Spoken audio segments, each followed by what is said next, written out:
लिहाजा हम भी उनकी पैरवी में रोज़ा रखते हैं। ये सुनकर रसूल अल्लाह सल्लल्लाहु अलैहि वसल्लम ने फरमाया, मूसा अलैहिस्सलाम की पैरवी का हम तुमसे ज़्यादा हक रखते हैं, क्योंकि मैं अंबिया का वारिस हूँ। चुनांचे आप सल्लल्लाहु अलैहि वसल्लम ने खुद भी आशूरा का रोज़ा रखा और सहाबा रिदवानुल्लाहि अलैहिम अजमाइन को भी इसका हुक्म दिया। सही बुखारी 2004। कुछ रिवायात के मुताबिक इस वक्त आशूरा का रोज़ा बहुत मुअक्कद और अहम था। बाज़ उलमा के नज़दीक इब्तिदा में ये फ़र्ज़ था, मगर जुमहूर उलमा के मुताबिक ये फ़र्ज़ नहीं बल्कि मुअक्कद सुन्नत था। बाद में जब रमज़ान के रोज़े फ़र्ज़ हुए तो आशूरा का रोज़ा नफल रह गया। सहाबाए कराम रिदवानुल्लाहि अलैहिम अजमाइन इस रोज़े को बड़ी संजीदगी से रखते थे। वो अपने छोटे बच्चों को भी रोज़ा रखने की तरबियत देते। अगर बच्चे भूख महसूस करते तो उन्हें खिलौनों के जरिए बहलाया जाता, यहाँ तक कि इफ्तार का वक्त हो जाता। इस तरह मदीना के मुआशरे में सब्र और ज़ब्ते नफ्स की आदत आहिस्ता आहिस्ता पैदा होने लगी। इस वक्त तक रमज़ान के रोज़े फ़र्ज़ नहीं हुए थे।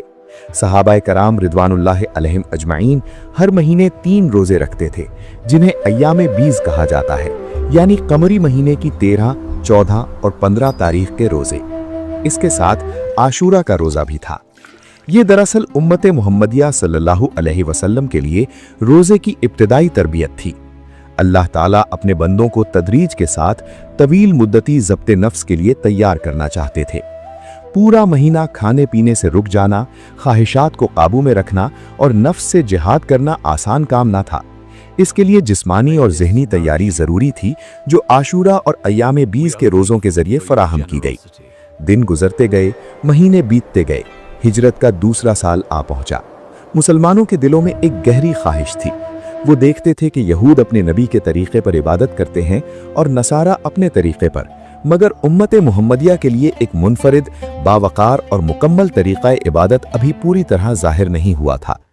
शायद मदीना की फ़िज़ा और हवाएं एक अजीम हुक्म की मुंतज़िर थीं। सहाबाए कराम रज़ी अल्लाह अन्हुम के दिल तैयार थे, उनके जिस्म तैयार थे। अब वो अल्लाह के किसी भी मुश्किल हुक्म को मानने के लिए बेताब थे। ऐसे ही वक्त में शाबान के महीने के आखिरी दिनों में जिब्रील अलैहिस्सलाम वो अजीम वही लेकर नाजिल हुए, जिसमें उम्मत मुस्लिमा की तकदीर और मामूलात को हमेशा के लिए बदल दिया। रूहानी तरबियत का एक नया बाब शुरू होने वाला था। ये हिजरत का दूसरा साल था।